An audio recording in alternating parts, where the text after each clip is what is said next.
அனுஸ்ரீ 30க்குரிய மணிகளை எடுத்துட்டு எழுதுங்க பார்க்கலாம். 3 10 30.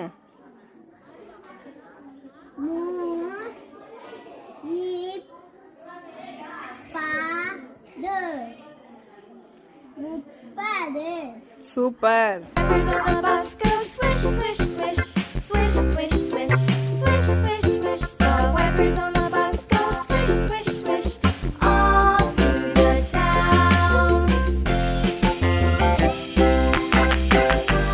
அருணாஸ்ரீக்கு 50.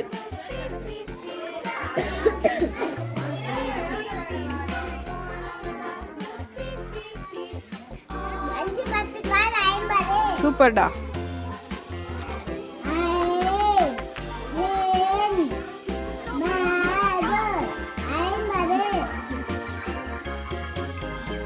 சூப்பர்டா.